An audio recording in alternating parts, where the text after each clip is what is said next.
Hey everyone, Enrique here. Welcome to another review. In continuation to the 20th anniversary of this series made by Super Sentai, we take a look at another chunk of episodes based on GoGo Sentai Boukenger. We take a look at episodes 6 to 11. I decided to count in like 6 episodes in this one because, well, there's a lot to go around, and because the vehicles that are now introduced for these episodes are now going to play a part in the 11th one. And this is going to be also reviewing how the characters are, where they are right now, and what progression are they going through, and some other revelation. Without further ado, let's take a look of episode 6, The Cursed Fog. We see our heroes traveling into the Valley Kubitani, in which they're trying to find a precious, in this case, a bottle of, I don't know as if it's a bottle or like a, what are they calling the Greek mythology? Well, regardless of that, they trying to find the precious, but they have heard about the legend of Mogami, a kind of monster who is looking for something called a kubi, which is the bottle in which it has some kind of liquid. They venture into the valley only for them to realize that they are being picked up one by one, or in this case, the two female Bokengers, while the others are trying to figure out what's going on. They try to get Masumi, and in this episode, we see that Masumi's like pretentious knowledge. No. And in this episode, we see that Masumi has a tendency of not believing in the superstition. Maybe it's like an armor for him to not let himself be caught off guard, but it caught him by surprise by seeing the creature begging, or not begging, but chanting and asking for the kubi. And in this case, we see the fears and the anxiety that Masumi suffers when he sees something that he doesn't know how to explain or doesn't know how to handle. This is the first time we see him be afraid of something or someone in this case. But we see that all this is a ploy made by Gaja in an effort to not to get the precious, but to force the Boukenger to join him, or the two members, Natsuki and Sakura, are going to be sacrificed. Something that they refuse and decide to fight the monster. And this is pretty much the episode. We see more focus on Masumi, how he is. We have 2 episodes in this review that we'll see Masumi and how he is as a character, how he goes from a thief to an anti-hero to a courageous hero. And that is something that I like to see, character progression for the members of Boukenger. And it's not the only one that has to go through a character arc. And in this case, it's good to see that Masumi starts to rely on the others, starts to rely on Sota and Chief Akashi. It's good to see that Sakura and Natsuki are collaborating with each other, because remember, Sakura has always been one of those members of the Boukenger who's more skeptical to the others, especially to Natsuki, since she doesn't understand how is she so naive and nice. But in this episode, it's good to see that they are now working in one unit that is trying to learn from each other. And I also like the fact that Sota and Masumi are learning to be more friendly and more working more as partners. So I definitely enjoy this episode, if not for the whole folklore of learning how when you go through a valley, mysterious forces going through a fog can be there, especially spirits. That can be a little scary when you don't know what you see, and it's even more terrifying. The worst fears that you can ever suffer is to the unknown, and this one is no exception. Now we go to episode 7, The Salamander Scale. This is an episode focused on Chief Akashi and his beliefs, learning from the books that he reads. You see, he's not only the leader of the Boukenger and a courageous person, but he's also kind of a bookworm. He tends to be more knowledgeable about all the curses of all the history and mythology behind the precious that he finds alongside his teammates. And that is one thing that I appreciate, that knowledge for him is also a form of an advantage for him to be prepared for the unknown. And I like that. I like the fact that he is going through this episode, learning about this legend that they have prophesized, and then turn it around against them. So, in this episode, Akashi reads a book from a man in which he predicts that the end of the world will be caused by some mysterious forces, in this case, Ryuman and his forces. We see that Ryuman has made all of his soldiers, his salamander soldiers, to kill one another, and one of them is left standing, which he upgrades into a more monstrous form. They're looking for some sort of a scale, a reptile scale, in which they could use for their own plans and for what they believe is the destruction of everything, so he can rebuild it in his own image, the image of a lizard. And this is putting a lot of the teammates going around figuring out what's going on. Chief Akashi figures out what's going on through the books that he reads, goes to confront the man about the readings that he has made over the years. And the man says that he has dreamed for this moment. Like, this is something that he wrote on these books because he based on the things that he have read over the years. And this is putting into contact or having a connection between the books and Ryuman. It seems that he has history and he has been planning this for years. And we're going to learn a little bit more in future episodes. But for now, he's using this scheme with the scam and with the monster he created to destroy the world. Thankfully, Kakashi was prepared for it. He managed to trust on his teammates. He acquires, or at the very least, he unleashes the newest vehicle for the Boukengers to combine with the Daiboken, and that is a mixer. In this case, a go mixer in this case. And he combines as another arm and uses it to not only shoot concrete into the place that they have, that the Ryumon has made for the creature, but it contains it enough for the explosion to not reach the entire world. More important than that, the teammates manage to acquire the scale and they use it for one of their newest weapons. In this case, an armor ditch releases that protects them from a new gun that they created, the Dual Crusher, who has two functionalities. One, it has the power of the mixer, which is shoot a blast of concrete into the creature, and the second one is the driller. In this case, the drill functions as a destruction or the destroyer of the creature, and they manage to save the day once again. And going home, and we learned out of the epilogue that Ryumon created those legends, meaning that he is behind these schemes and he has something behind his sleeves.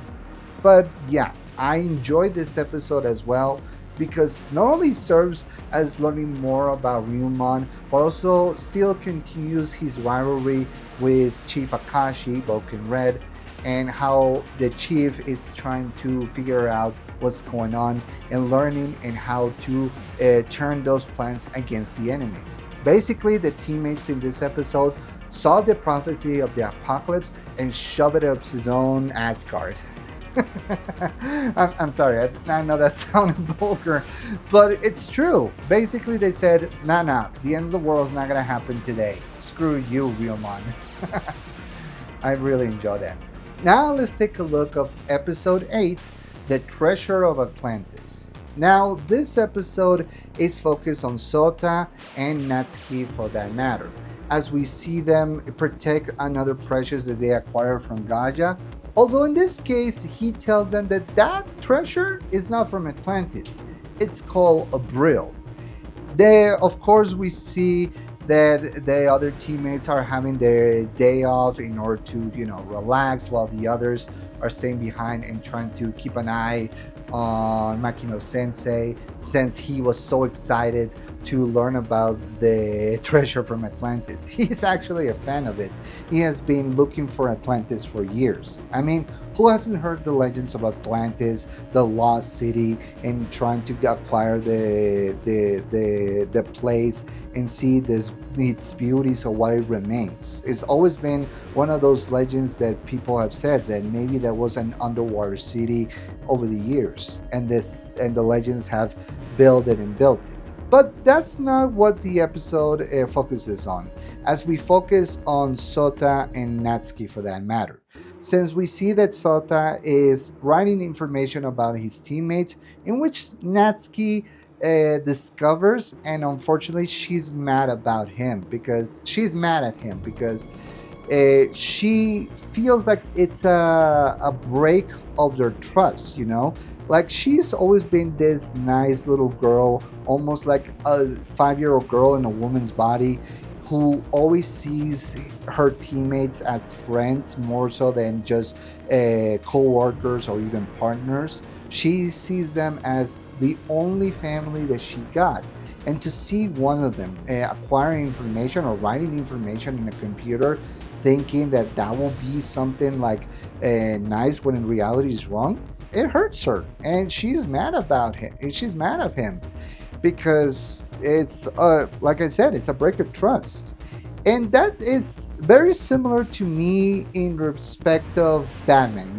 When Batman when they did the story with Batman and the Justice League, in which it was called Tower of Babel, in fact, it was learned that Batman have acquired information of each member of the Justice League, meaning that he has learned about their strengths and weaknesses, and he hoped one day that if they ever go wrong, that he could use those weaknesses to disable them. Something that unfortunately the bad guys acquired in order to hurt each member of the Justice League. And this one is no exception, although here is very different. It's not learning about the weaknesses, it's more like invasion of trust, invasion of privacy, which is something that we learn about the Sota. He's always been like a spy, always someone who learns information about the enemy in order to countermeasure or to document it.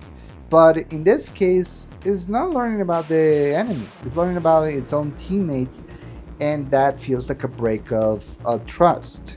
And that is made even more obvious when the Brill starts to copy a lot of things. You see, the Brill that they acquire is somewhat of a copy image kind of creature. Like, it copies what it sees, like a phone or a chair or whatever object, he copies it. And it also can copy the form of a human as well, meaning that the more information this thing acquires, the more stronger it gets. And in one of the most visual representations of the dark side of Sota, or Bouken Blue in this case, is seeing a version of himself that is cold and calculating. Basically, a dark reflection of what he could be if he starts going to the path that he is. It's a great visual metaphor for the characters who have their own dark side, and instead of confronting it, they start to add it on to the pain, add it on to that darkness. And thankfully, Sota saw through his mistakes, saw through what he was doing, and in the end, he managed to defeat his evil duplicate. And with the others learning about the Brill, they managed to dispose of it as fast as possible. We see two more combinations of the Daiboken with the other vehicles, with the drill and the mixer, how they function together, and I have to admit, it was pretty cool.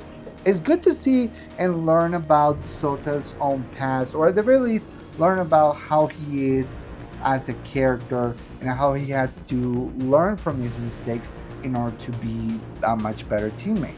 I also like Natsuki be the moral center of this episode, making his teammate to realize that this is wrong, but still see through his kindness, through his nobility, which is more important. And in the end, they ended up becoming more friends than before, and I appreciate that. I really enjoy Natsuki. Boken Yellow, like I said, is one of my favorite characters, alongside Chief, alongside Sakura and the others. I really appreciate the fact that despite being naive sometimes, she still has her heart of gold. And we will learn more about her in the future. But now let's focus once again to Masumi Boken Black in the episode 9, The Paper Crane Ninja. So this one is focused on the member, like I said, and Masumi and his history with one of the bad guys. We see that the Bokengers are meeting a woman called Kazuko who has something called the Nami Umeono dolls. These dolls have not only information about another precious, but they believe that they have also information or how they can help them acquire new information for their weapons. Unfortunately, in that moment, they also come across the other two members of the Dark Shadow Syndicate, in this case, Jaiba and Shizuka. In this case, Shizuka is always trying to be, obnoxiously cute and also very aggressive by trying to acquire the precious, and also to the point that she dresses up as a Boukenger thinking that it will be a much better disguise, only to ended up being discovered. But this, like I said, this episode doesn't focus on her, but in her master Jaiva. So I already said before that this guy is like a calm and collective member of the Dark Shadow Syndicate, but more important than that, he has history with Masumi. You see, when he was a kid, Masumi was a young thief. He wandered around with other people, with other thieves, looking for treasure and money in order to make themselves rich or to steal from other people. In that moment, Yaiba appears and kills them all except for, Masumi. And in this case, he makes the vow to become stronger. So one day, when he comes into contact with him, that he could face him head to head and defeat him, or at the very least, kill him.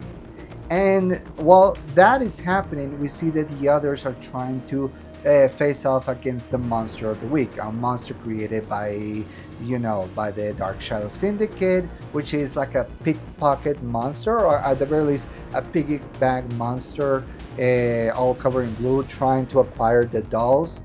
And we learn that the woman Kazuko also has some information about Natsuki and her past as well, given that she has a bracelet that could be an important hint.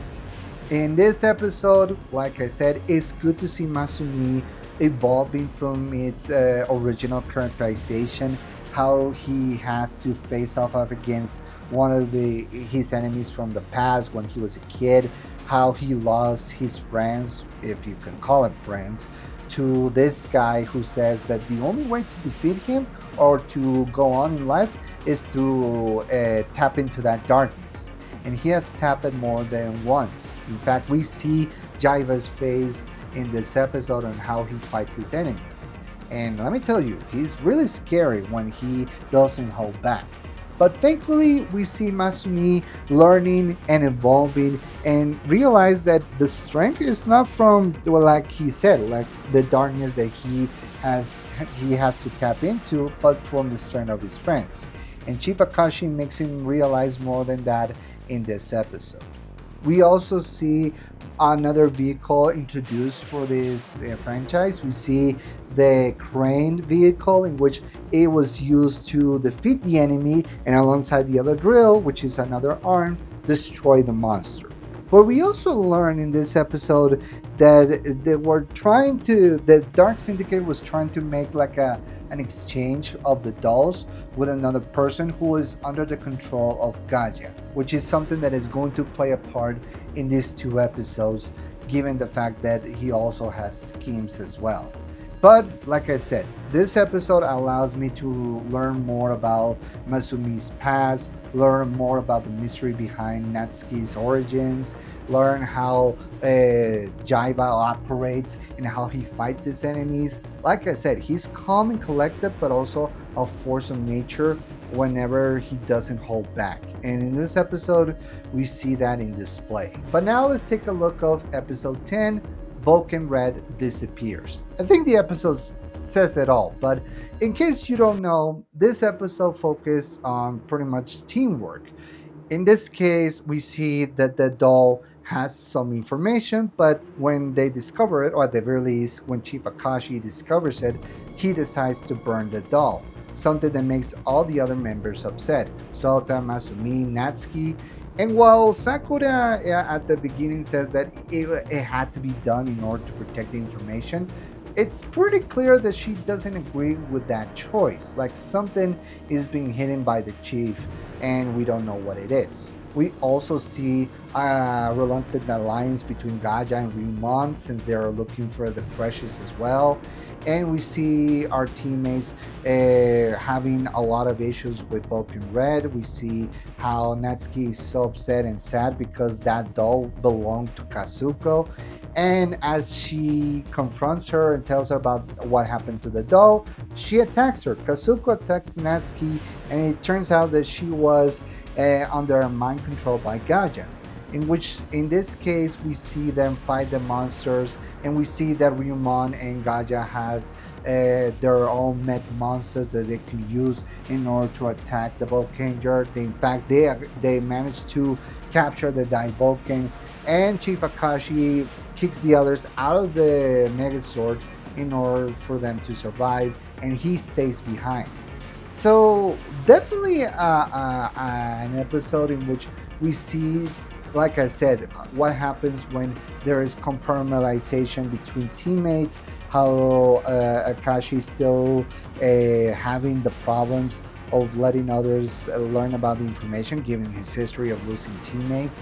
We also see the teammates' perspective about how they see this decision made by the chief and how they don't agree with it. How Sota it doesn't trust Akashi because of what he did, and how this could ended up becoming the ultimate separation of how they could split them apart. But thankfully, episode 11, the showdown on the isolated island, shows us how stronger the teammates are when they discover what happened. You see, like I said, episode 11 focused on the teammates learning that Chief Akashi didn't burn the doll that they saw. They thought that they saw the burning of the doll, but in reality, it was a decoy made by Akashi in order to lead them into learning about the map.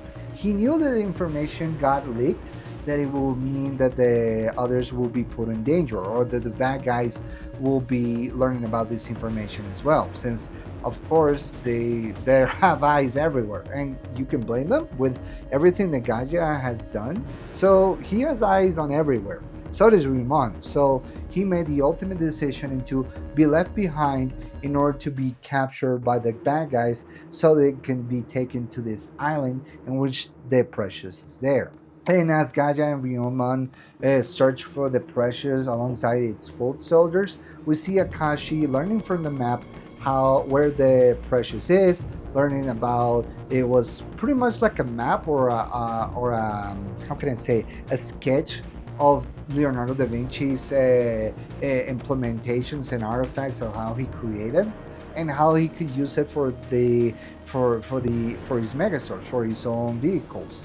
And as the others learn about it, we see them go to the rescue to the island, and we see them combined into the Super Daiboken to fight off Gaja and Ryumon's mechas, and they manage to once again save the day. Nothing much to say. I know I'm speeding on these episodes, but I'm trying to give my whole perspective since there are only 22 minutes of episodes that we have to see. Needless to say, it is the episode in which we see people still, the Boukengers trying to figure out what's going on, still being upset of Akashi for learning its secrets, but they realize that he did what he did to protect them. And we see how they start to become stronger together, how they start to be more confident and more trustful for one another. And we see the planning and the realization of Chief Akashi that he still needs to rely on his teammates because he cannot always go back to being alone, despite the fact that he is more of a teammate than the others. So I enjoy that. And I, like I said, this is just me talking about a show that I really enjoy, seeing how these five individuals learn from each other, from their faults, and how they become stronger together.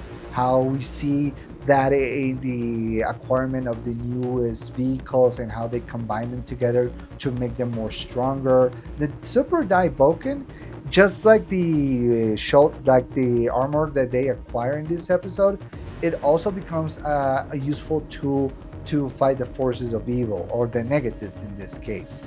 And it's good to see the schemes and Machiavellians of Gaja, how he tends to manipulate people, mind control other humans for his own means, and how he tends to have his own agenda, but still acts like one of those subordinates in order to survive and acquire the precious, all for his own schemes and prophecies. But I really enjoy that.